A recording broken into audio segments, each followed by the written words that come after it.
So as you probably noticed, probably the people in the back can't see it, but I brought up a show and tell item this morning. And at the very least, the kids will at least remember that part of it. So when they're quizzed on the way home, they'll remember, oh yeah, da-da-da-da-da.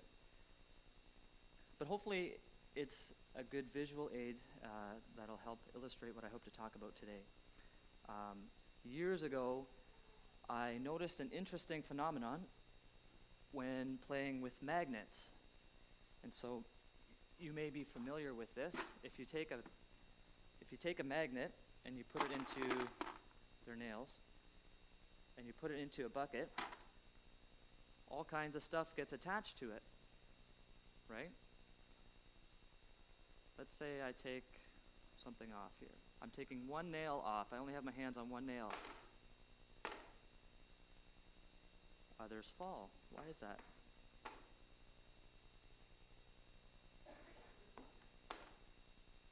Anybody know the answer?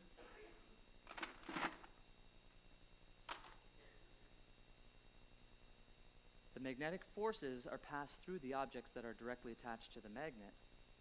And so other objects that come into contact with the first one, they also are attracted to the magnet by virtue of the other ones that are already attached.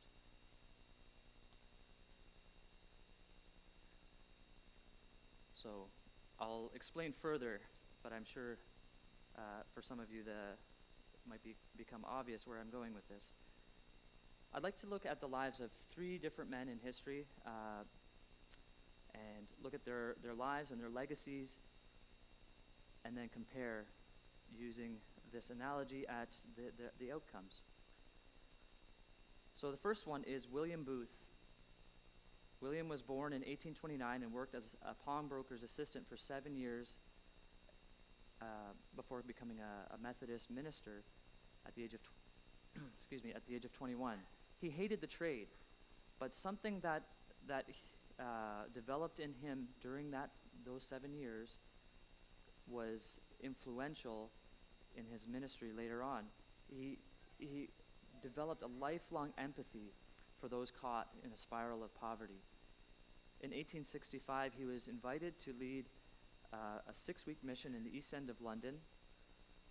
And one Sunday morning, he began preaching there in an unused Quaker burial ground. And he describes what happened one evening. 3 weeks later, he says this: "When I saw those masses of poor people, many of them evidently without God or hope in the world,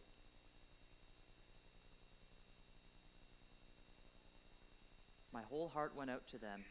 I walked back to our East End home and said to my wife, 'Oh, Kate, I have found my destiny.'"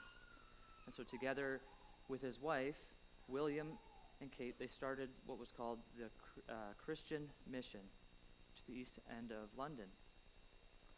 Their work, the work of the Christian Mission, was mainly evangelistic. He continued to preach, but they also had what we call soup kitchens, where they served hot meals and coffee to those in need, and later it even included a full restaurant. This Christian Mission took on a different name a few years later, which we all recognize and know today. It's called the Salvation Army. Within 21 years of starting the mission, the Christian Mission, it had grown to 2,260 Salvation Army officers or ordained ministers. So he used military terminology a lot. You can tell by the name of the organization, the Salvation Army. So the Army officers are ministers, and they had more than 1,000 Salvation Army corps or churches. While William Booth's social reform agenda was met with strong opposition at the time, he was never accused of corruption or misconduct or scandals. The Salvation Army for many years has been known worldwide for their evangelistic outreach work and in helping those in or near the border of poverty. And that's kind of what they're known for even today. So that's our first guy. Secondly, I'd like to look at King Josiah. In 2 Chronicles chapter 34, we read, Josiah was 8 years old when he became king, and he reigned 31 years in Jerusalem. He did what was right in the sight of the Lord, and walked in the ways of his father David, and did not turn aside to the right hand or to the left. Great guy, right? Good start. For in the 8th year of his reign, while he was still a youth, he began to seek the God of his father David, and in the 12th year he began to purge Judah and Jerusalem of the high places, the Asherim, the carved images, and the molten images. Great influence. This guy's doing really well. In 2 Chronicles 34, verse 33, we read that Josiah removed all the abominations from all the lands belonging to the sons of Israel, and made all who were present in Israel to serve the Lord their God. Throughout his lifetime, they did not turn from following the Lord God of their fathers. So King Josiah's influence, it turned the hearts of the people back to God, and he was remembered as one of the faithful kings. Mind you, there's a little bit of a difference between King Josiah and William Booth, and that's, well, Josiah is the king. You kind of have to do what the king says, right? Or there's really bad consequences.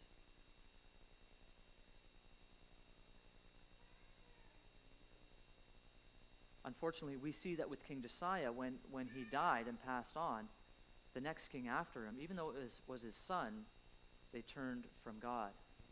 The nation fell again. His devotion was not shared, and when he was taken out of the picture, the nation fell away from God. In contrast to these first two, excuse me, I want to share the story of a guy who's more recent. You may have heard of his name before. He had a very influential ministry, and many people cited him as being the reason why they turned to Christ. He was an apologist known worldwide, often speaking at universities, doing Q&A sessions, debating people, prominent atheists, and so on. But at the end of his life, actually after he died, is kind of where everything blew up for him. And his conduct ended up hurting the cause that he stated he was fighting for. Any guesses as to who I'm talking about? Ravi Zacharias. Yes. Born in India in 1946, he came to Christ in a hospital when he was a 17-year-old. He tried to take his own life as a 17-year-old in India, and while in the hospital, there was a Christian worker that came and gave him a Bible and encouraged him to read it. He had his mom read the Bible to him while he was recovering. And after reading John chapter 14, verse 19, Ravi prayed, this is from one of his memoirs, he prayed that, Jesus, if you are the one who gives life as it is meant to be, I want it. Please get me out of this hospital bed well, and I promise I will leave no stone unturned in my pursuit of truth. So he did recover. He got out of the hospital, and after moving to Canada with his family, he seemed to make a valiant effort at doing this. He studied at 2 different Christian colleges, and after graduating, he became an itinerant minister with the Christian and Missionary Alliance. And he first went to Vietnam to share his faith with the soldiers. Actually, he was there sharing Christ with people from both sides of the conflict, the Viet Cong soldiers as well as the U.S. soldiers that were there fighting each other. Very unique position he had. That kind of helped him along. From there, he went to Cambodia, doing the same thing, and he became known as an intellectual, and he was a frequent guest at prestigious universities like Oxford and so on, Penn State. He became known for being an intellectual Christian apologist. When you thought of an academic Christian, this guy's name came to mind. And I'm sure that many of you have heard of his name before. Unfortunately, immediately after his death, serious allegations of sexual misconduct came to light. And the initial investigation found that the allegations were credible, that this wasn't just somebody trying to smear his reputation. There was some significant issues that were discovered. This seriously shook many people's faith. I don't know if you've ever had somebody influential that you've looked up to fall. What did that do to your faith? How did that impact your view of God, even? Well, he had all kinds of organizations. His ministry called RZIM Ministries, International Ministries. They had locations all over the world, and very quickly, within a year, many, if not all of them, had cut ties with the parent organization, either changing their names or totally distancing themselves or shutting down entirely. And in fact, the RZIM International Ministries, they don't even send out, they had a whole team of other speakers and evangelists on their team, but they don't even send out people anymore. They simply just give grants to other ministries that do the same.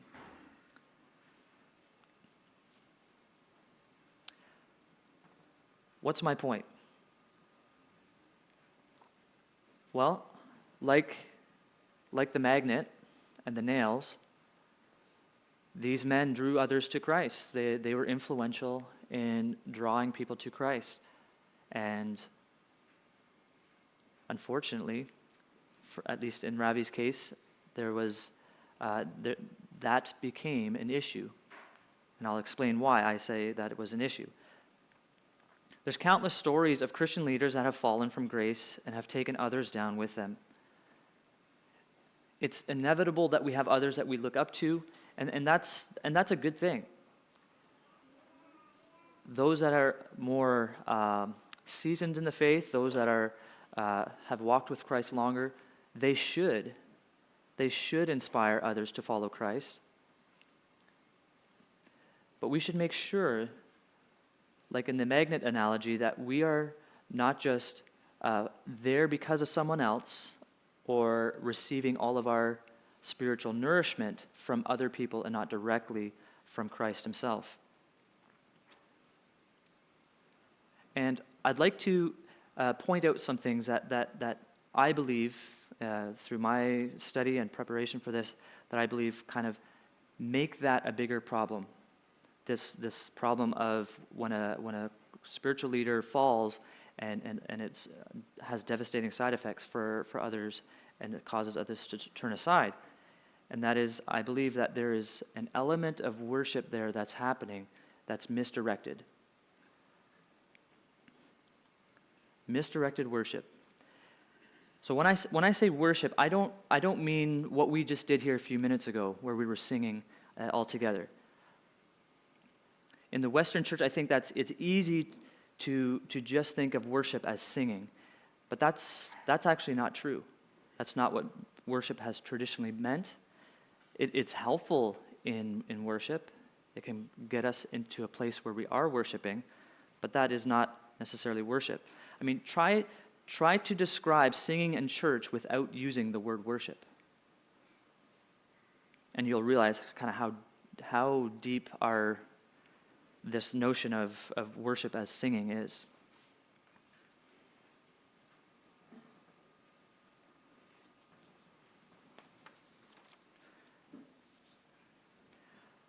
I'd like to look at some passages in Scripture and some examples of worship so that I can sort of build my case for why I think there's misguided worship around Christian leaders and influential teachers and speakers. We see when we look at the Scriptures, and not just the Scriptures, but different cultures from different time periods, that we as people are predisposed to worship. In Exodus, as the Israelites are on their way to Canaan, and they stop at Mount Sinai, Moses goes up to the mountain to speak with God, and the people are told to stay back. Now, he's been gone for a while. He's up there for 40 days. And during that time, the people of Israel They get restless.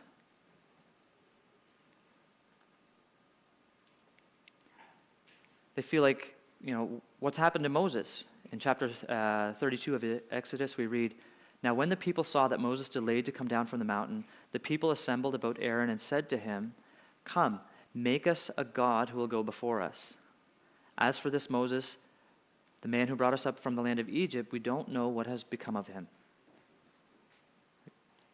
Moses is gone. Our spokesperson for God is gone. What do? Well, let's make a new one. Let's make a new one. Rather than wait, they wanted, this was their solution to the problem. It seemed evident that there was a vacancy. What do? You got to fill it.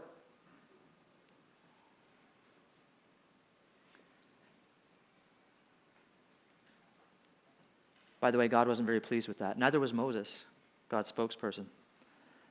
But in Judges chapter 10, verse 6, we read, "Then the sons of Israel again did evil in the sight of the Lord. They served the Baals and the Ashtaroth, the gods of Aram, the gods of Sidon, the gods of Moab, the gods of the sons of Ammon, and the gods of the Philistines. Thus they forsook the Lord and did not serve him."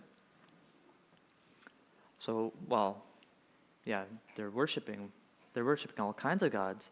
Notice that Israel never forsook God to not worship anything. They never forsook God to become atheists. They always, their worship was always directed at somebody. And I see this as soft evidence that there was a need, that felt need to have an object of worship, something that they directed their devotion to. In Acts chapter 14, verse 11, we read, Paul and Barnabas come to Lycaonia, Lystra, and Derbe, and there Paul heals a lame man. And we read in verse 11, "When the crowd saw what Paul had done, they raised their voice, saying in the Lycaonian language, 'The gods have become like men and have come down to us.'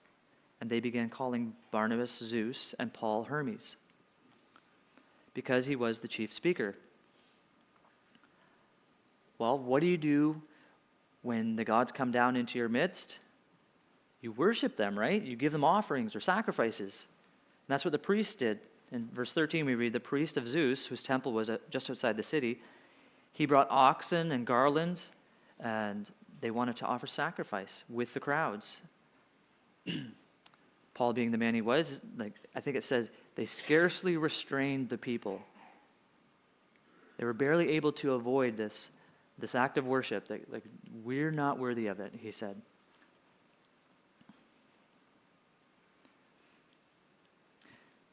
Again, in Acts chapter 17, verse 22, we read, "So Paul stood in the midst of the Areopagus and said, 'Men of Athens, I observe that you are very religious in all respects.'" How does he recognize that they are very religious? "For while I was passing through and examining the objects of your worship, I also found an altar with this inscription, 'To an unknown God.' Therefore, what you worship in ignorance, this I proclaim to you." And he goes on to preach what we call the Sermon on Mars Hill. So there's this innate need for worship, and so far we've looked at only examples from history, but I think it's, as we'll see, it's not just people of the past. What am I suggesting? That we are worshiping our role models? Well, possibly.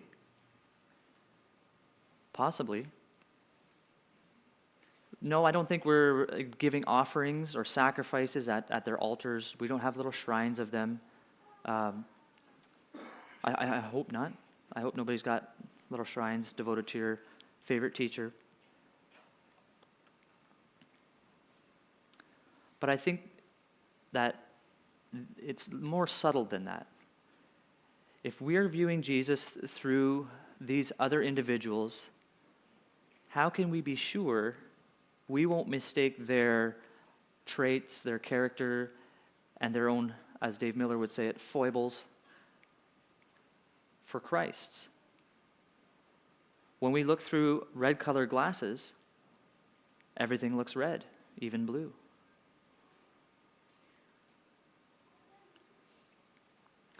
So let's look at worship.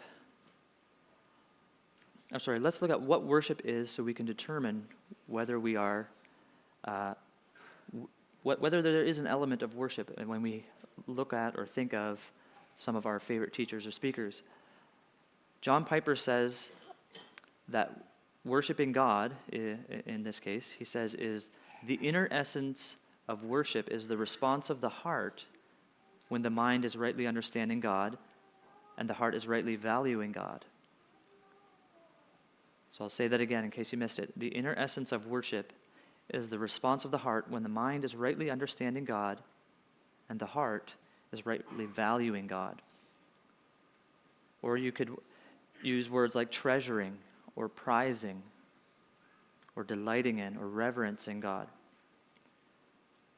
All of these inner responses to God reflect his infinite worth and beauty. That is what worship was designed to do. I'm still quoting John Piper, by the way, here. That is what worship was designed to do, to put the supreme worth of God on display. And in fact, the word worship comes from worth and ship.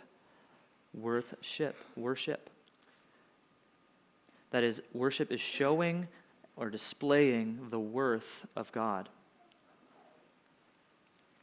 So when we do that, I hope you understand that, or it should become evident that just singing is not the entirety of what worship is. But it is an action or attitude of the heart that expresses itself, or expresses that he is of great worth.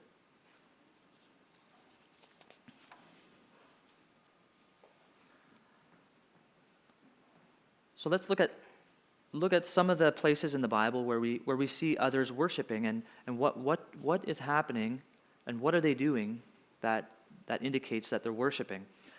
In Genesis chapter 22, we read that Abraham says to his young men, Abraham has been commanded by God to offer up Isaac. So Abraham's on his way to do that. He's got some other guys with him, and he's got Isaac with him. And he says at one point to the young men that are there, "Stay here with the donkey, and I and the lad will go over there, and we will worship and return to you." Did that mean they were going to go sing on the mountain? No. They might have. But what was he referring to? What was Abraham going onto the mountain to do? Sacrifice Isaac, right?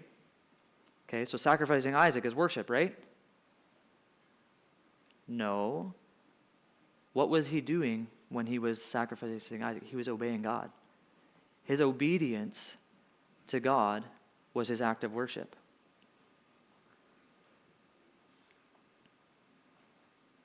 In Daniel chapter 3, verse 10, we read, this is where Nebuchadnezzar has made his image, and he's made the decree, whenever you hear music of any kind, no matter what instrument it's played on, everyone in the kingdom is supposed to bow down, fall down at wherever you are, and worship the golden image. So there's this posture of falling down before is considered an act of worship. Prostrating oneself. I get the image. This is how Muslims often pray. They're on their face. I think it's called child's pose, I think is the term in yoga terms. But you're on your face, an act of submission. Like, I'm yielding myself. I'm recognizing that I'm in someone's presence that is of greater standing than me. This is an act of worship. See, a lot of these things, they go beyond the actual physical action, and it's the heart of why they're doing them that is what becomes worship.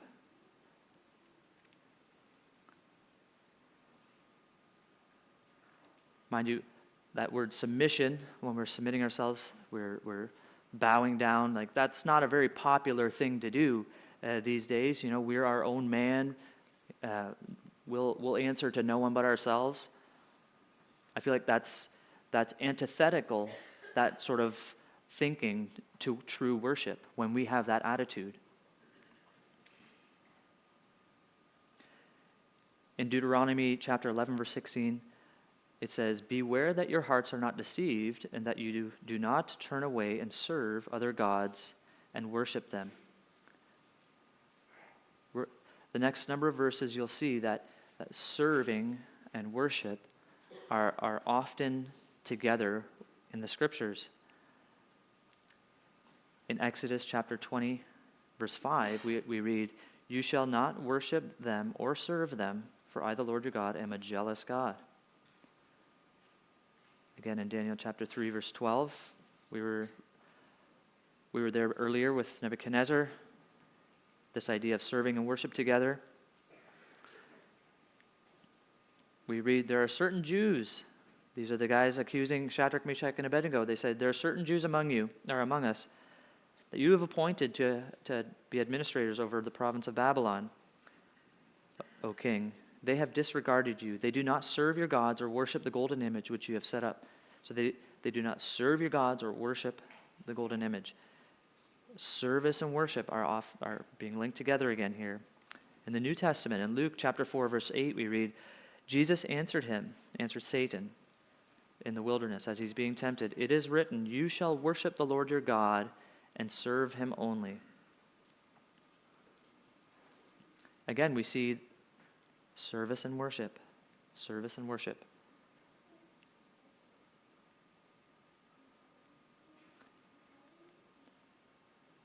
The implication is that they're closely linked.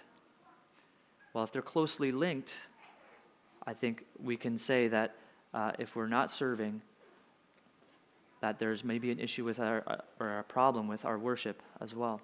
If we're when we're thinking about our worship of God. This makes sense. If worship is our heart ascribing great value to an individual or an object, in this case especially God, then we're going to unhesitatingly serve that person or that thing. If we are ascribing value, especially ultimate value to that person or thing, we're going to serve that. We're going to do everything we can to maintain, to preserve, to keep, to hold on to it. We're going to treat it with respect. So what does worship look like then, in light of the verses that we looked at? Obedience. Obedience. That's not always easy to calculate, right? We don't always know what we're being told, but like when my kids are out and about doing something, and at family gatherings, you often see this. I'm about to yell at one of my niece or nephews for doing something, and then I realize, oh, their parents are actually totally fine with that. They're not disobeying their parents by doing that. I'm like, oh. So like, what I mean by that is Abraham offering up Isaac, like we would, like especially our modern ears, we'd be like, that guy's a fool, like he's totally misled, he's a pagan, it's a child sacrifice. No, but he was actually, like this was an act of obedience. This was an act of obedience that God honored, that this was his act of obedience was an act of worship. And secondly, we see that submitting ourselves to God is an act of worship.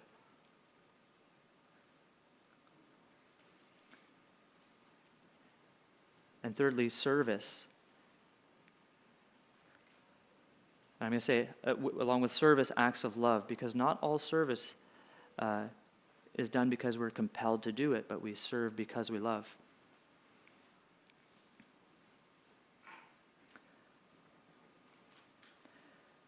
You might say, well, that's all fine and good for those people. But we're not like that. We don't bring sacrifices to false gods. We don't have shrines. No, I certainly hope not. But for us, I think it's a lot more subtle than that. The objects of our worship don't come in these little shrines with a candle in front of it. The objects of our worship are often people whom we respect, or things that we respect, things that we esteem or value very dearly, and we don't always really even recognize it. For myself, I think I used to esteem or value work too much. I was a workaholic. I esteemed it too much. I thought about it all the time. My mind was constantly there. I enjoyed working, but when I come to realize, like, this is not the ultimate. This is not the thing that I live for. It's helped me to withdraw from that and recognize that that I had a problem. This view was hurting me and my family. The creation of idols in our hearts isn't always deliberate or instant. When Paul and Barnabas, they had this one miracle that happened in the midst of Lycaonia, the people were ready to sacrifice to him pretty much right away. But that doesn't always happen in our own hearts. The formation of these idols sometimes takes a long time, and because it's a long time and very gradual, we're just totally oblivious to it. Now, for us, when we think about spiritual leaders and maybe having an unhealthy view of them,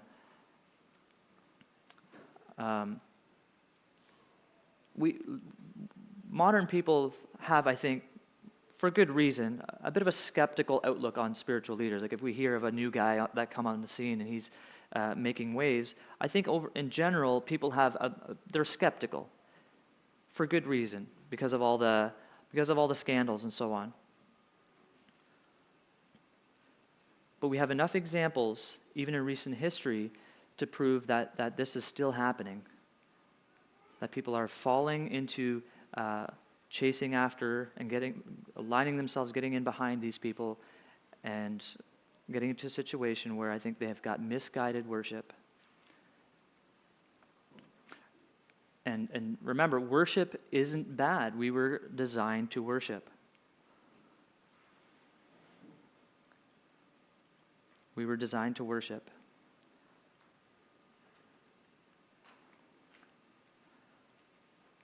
This morning I was reading Matthew chapter 8, where Jesus is casting out the demons and healing those that came to him, and he says, it says of him, he's fulfilling a prophecy, and it's telling us which prophecy. Quote, "He himself took our infirmities and carried away our diseases." End quote. He didn't just take away blindness. He didn't just take away fever and the inability to walk. He carried away our sin, and he did it at great cost to himself. Why do I say this? I say this because Jesus is worthy of our worship. Jesus is worthy of all of our worship. Paul in the Spirit rebuked these guys that wanted to offer up sacrifices to him. He said, "We are men just like you, of similar affliction."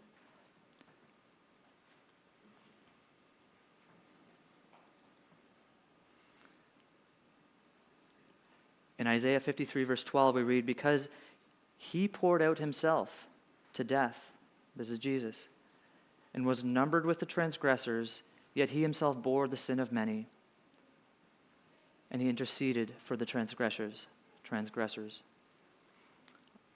I'm trying to highlight that Jesus is worthy of our worship. John 5, verse 24, "Truly, truly, I say to you, he who hears my word and believes him who sent me has eternal life, and does not come into judgment, but has passed out of death into life." These are the words of Jesus. These men and women, albeit maybe very eloquent, and maybe they're true, the things that they are saying are true. Like the magnet, they may be connected to Christ, they may be a part of the family of God, and they may have all the right things they're saying.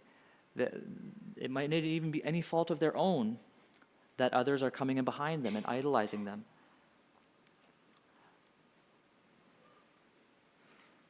It doesn't take away from the fact that we can't remain just following after someone else who may be following after God. We need to, over time, it's perfectly fine to be a Christian because somebody else spoke to you or had a Bible study. I know many people have come to faith through Bible studies, one-on-one Bible studies. There's nothing wrong with that. That actually, they're fulfilling the Great Commission when they're doing that, and that's a good thing. But what I'm suggesting is we need to move off of that nail that's already on the magnet, and we need to get in beside and attach to the magnet. We need to attach to the source. We need to be connected to God.